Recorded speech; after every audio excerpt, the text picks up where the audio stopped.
So continuing our series on spiritual healing today, we're going to be talking about speaking the word, affirmations that restore and renew. That sounds pretty good, doesn't it?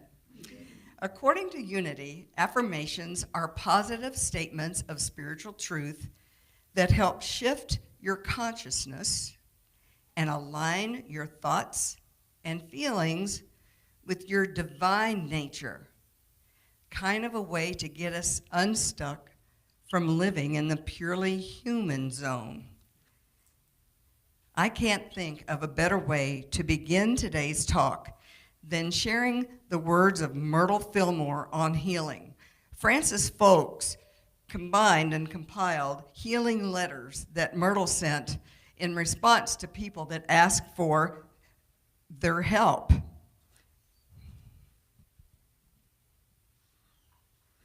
Here's what she says. I was once an emaciated little woman upon whom relatives and doctors had placed the stamp TB for tuberculosis. And this was only one of the ailments. There were others considered beyond help, except possibly the changing of structures through an operation. There were family problems too. We were a sickly lot and came to the place where we were unable to provide for our children. In the midst of all this gloom, we kept looking for the way out, which we felt sure would be revealed. It was. The light of God revealed to us. The thought came to me first that life was of God, that we were inseparably one with the source, and that we inherited from the divine and perfect Father. And remember, this is language that was written some time ago. What that revelation did to me at first was not apparent to the senses, but it held my mind above negation, and I began to claim my birthright and to act as though I believed myself the child of God filled with his life. I gained. Others saw that there was something new in me. They asked to share it, so I did. Others were healed and began to study. My husband, who was Charles Fillmore, by the way, continued his business and at first took little interest in what I was doing. But after a time, he became absorbed in the study of truth too. We consecrated ourselves to the Lord and kept doing daily that which we felt led to do. We began to prosper a little at a time, and our health continued to improve. Life became sweeter and more interesting, and we began to see a new world. In all these years, our interest has not lagged, and we have continued to enjoy the unfoldment of God's plan in our lives. Thank you, Myrtle.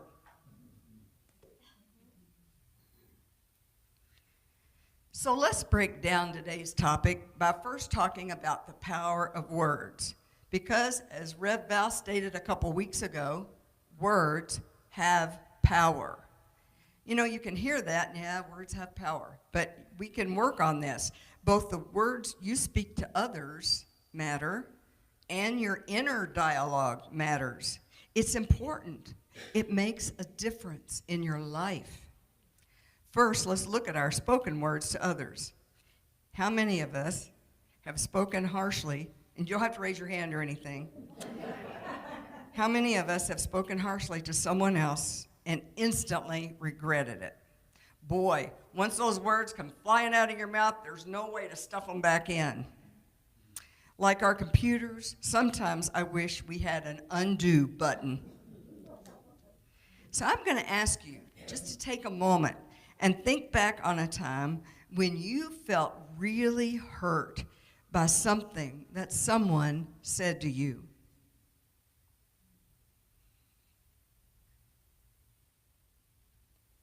It's possible that you can remember those words verbatim, along with the emotions that you experienced at the time. That's the impact that words have. Now think back to a time when a friend, a parent, a teacher, or a total stranger said something that really encouraged you, that lifted you up. Can you recall those words along with your emotions? That too is the impact that words have. It would be so helpful, especially for some of us that were born without a filter, if we could install a gatekeeper monitoring what is about to come out of our mouths. If we all followed the following guidelines, the world would be a kinder place. You've heard this, I'm sure. Before you speak, ask yourself if what you are going to say is true, is kind, is necessary, is helpful. And if the answer's no, maybe what you are about to say should be left unsaid. When we are experiencing a very difficult time, or especially when we're in deep grief, somebody can mean really well and say something that just hurts you because you're in a raw state, right? So their words may not be helpful, even though they're trying. Well, a woman named Yuli Kay has some helpful suggestions I'd like to share with you today. Instead of saying, I know what it feels like, let's say, I cannot imagine your heartbreak. Instead of saying, you're strong, you'll get through this, let's say, when you're hurting, I'll be there. Instead of saying, you look like you're doing well, let's say, how are you holding up today? And instead of saying, healing takes time, let's say healing has no timeline.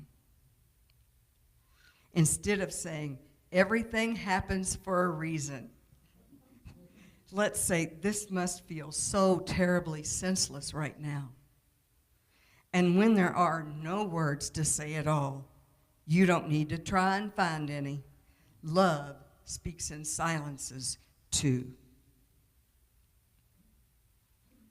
Now let's shift our perspective and look in the mirror. I'm sure most of us are aware there is a voice talking in our heads much of the day. Sometimes it can sound like a narrator, like telling you everything that's going on. And sometimes it's a judge, sometimes a harsh critic. As Eckhart Tolle teaches, it's helpful to observe your thoughts without identifying with them, becoming the silent watcher or the awareness behind them rather than being controlled by them.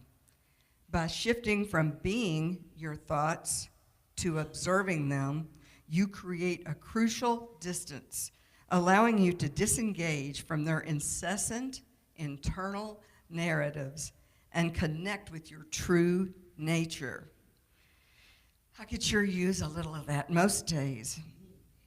How many of us, again, you don't have to put up your hand, put up with that roommate in our head that says things to us we would never say to another living human being? How many of us berate ourselves for something we've said or done on a continuous loop? I learned a simple trick to help with that, and it's going to show just how old I am. When I notice something negative going around and around in my head like a tape player on repeat, I press my finger to my forehead and I say, eject, eject. And believe it or not, it works. Would you rather listen to the self-critic, the judgmental roommate, or do you think that perhaps it might be a good idea to change the channel? Now we're talking. It's so simple. We can do it with one breath, coming back into center. Reverend Val talks about that a lot. remembering, grounding ourselves, coming back to center, just one breath, remembering who we are. We're not only all human, we are also all spiritual. Prayer, meditation, and time in the silence will bring you back into alignment, into harmony with God mind. Just take that deep breath and remember who you are. And now, finally, we get to today's topic. One of the most effective ways to change the channel is the powerful practice of writing, reading, and speaking affirmations. Affirmations are defined as a positive statement of truth with a capital T.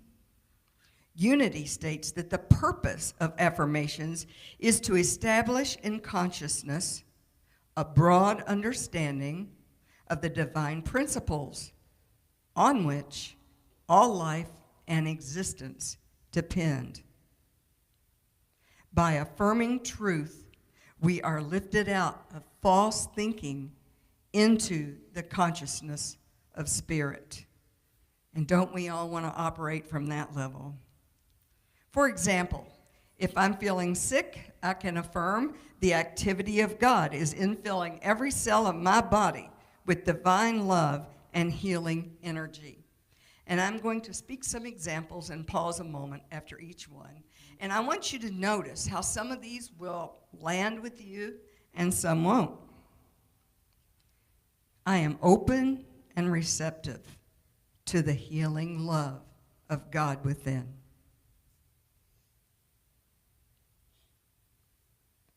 Divine life renews every cell in my body.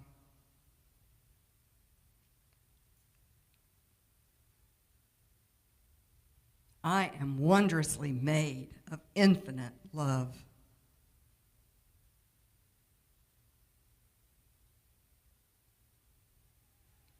God's powerful healing presence touches every atom of my body and every part of my spirit, calling forth radiant wholeness.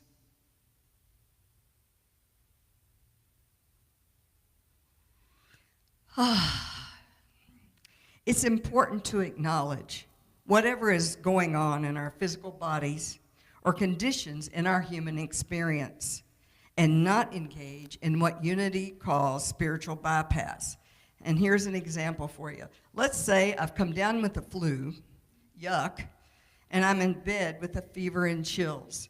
If I gloss over how crummy I currently feel by saying I am whole, well, and healthy, it may feel a little bit insincere or won't resonate with me. But we can bridge that gap by first acknowledging my current and temporary state, then affirm good health, such as, although I'm currently feeling under the weather, I know that the healing power of divine love is actively working to heal me now, and I am grateful. So I can get from here to there. Otherwise, it's like a roadblock, and I'm like, yeah. Affirmations provide a pivot point, a tool to change your perspective. They remind, literally rewire our brain so that we remember we are spiritual beings as well as human beings. We can then embrace the fact that we are divine creators, beloved, and claim our spiritual power. That sounds a lot better than wallowing around in misery. And Unity publishes helpful booklets, which can be a great help to ourselves or someone we know who is facing difficulty. Sometimes I may not have the words, but I can say, when you feel like it, I'd like you to read this. I think it might be helpful. They even have a beautiful one for people who have cancer. It's called Never Alone, Facing Cancer with Faith. And I want to share the page on inner peace, which can serve as a balm for our soul. The affirmation is, the presence of God within me calms my mind and heart. I am at peace. Then it says, peace can be mine no matter where I am or what challenge I am facing. When I turn away from the appearance of disorder or negative conditions and go within, an eternal calm awaits me in the quiet depths of my soul. There, a reassuring voice of spirit calms me. Be still and know that I am God. I allow these words to comfort me and to soothe away any worry or anxiety. Aware of God's presence, I am at peace. No outer condition can overcome the all-pervading serenity of spirit. Reassured by God's comforting words, I return to the circumstances of my life with a newfound peace of mind and heart. I know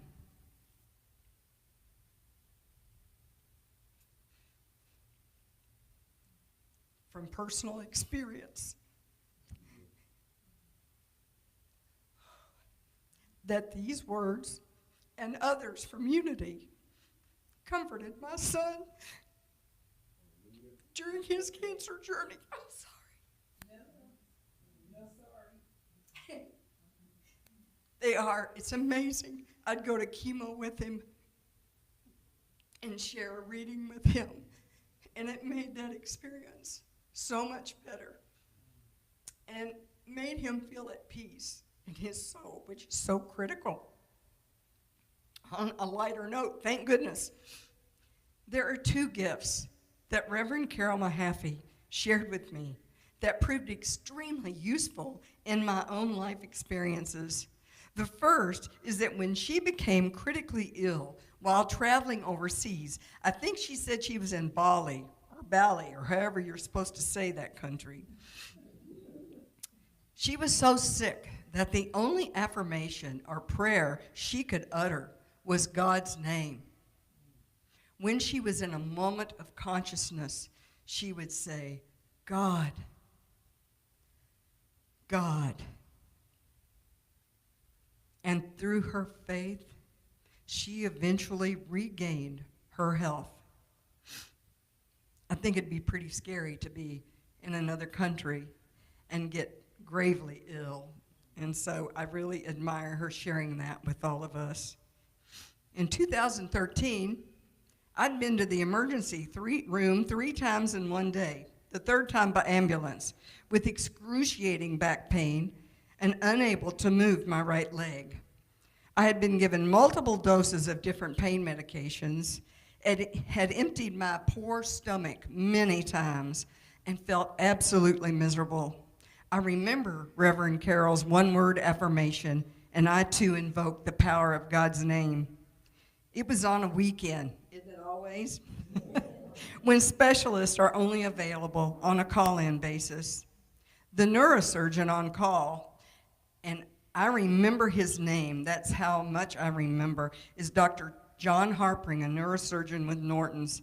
He checked his laptop at night at home, took one look at my MRI online, and came straight to the hospital.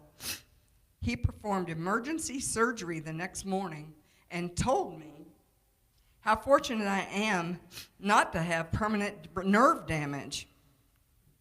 I healed quickly and easily. No joke, I went home with no pain, and I am forever grateful. I believe that my total faith in that simple one-word affirmation, along with the beautiful dedication of Dr. Harpring, resulted in the best outcome possible. Reverend Carol's second gift is one of the best affirmations I've ever known, and it works on every circumstance that you may encounter in life, I believe. So here it is. And some of you have heard this before. Despite all outward appearances, nothing and no one can keep me from my highest good. That bears repeating. Despite all outward appearances, nothing and no one can keep me from my highest good. Thank you, Reverend Carol. It's worth noting that an affirmation that works for me may not be effective for you at all. It can sound healing to me and not land with you. That is why it truly matters that you create your own personal affirmations. Different words affect each of us differently. Some words come preloaded from trauma that we experienced earlier in life. That's why your homework, or let's call it active practice this week, is to write 3 healing affirmations and repeat them aloud 3 times each morning and each evening. A fellow licensed Unity teacher shared something that really made a difference in her life. She records herself reading her affirmations and plays them back each morning and evening. She said there's something very healing about hearing your own voice speak that truth and hearing loving, encouraging words to yourself in your voice. And if you need some examples to get started, just look at the daily word. Did you know, I'm sure you do, at the beginning of each month, there's a calendar right before the daily words start, and it tells what the subject of each day is going to be. So if you need healing, if you want prosperity, if you want guidance, you can turn right to that page and get that and create an affirmation that's meaningful to you. You can also check out affirmations on Unity's website. And I found out yesterday, even artificial intelligence will provide you with positive affirmations should you ask. And there are some other tools. I brought one with me. This is called the Positive Prayer Wheel for the Cycles of Life. And they're on all different topics, just like the daily word. And I happened to turn directly to this one on healing this morning. And you can take any one sentence of this and let it be an affirmation. I am anchored in the truth of wholeness, aware of the power of vibrant life within every aspect of my being. I renew my mind as I hold healing thoughts. I renew my body as I bless every cell and structure in my body temple. I renew my spirit as I center myself in the silence. I mean, it's hard not to find affirmations. You have to almost be not looking for them. And I wasn't going to do this because I can't sing. I wish I'd asked Rick to come sing this. But anyway, you all know I'm going to leave you with an earworm that you know. Every little cell in my body is happy. Every little cell in my body is well. And there's more. I didn't know the words. Give me just a second. Well, I apologize. It's gone, but aren't you glad?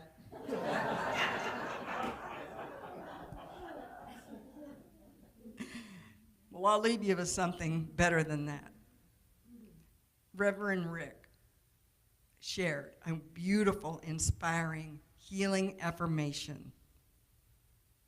I release all sickness and imbalance, and I am now filled with the healing energy of the Great Spirit. Every cell in my body is filled with vitality and radiant health. Thank you, Reverend Rick. So you guys all have the idea. You're more than capable, and you know you better than anyone. Now go, create, and practice. Amen.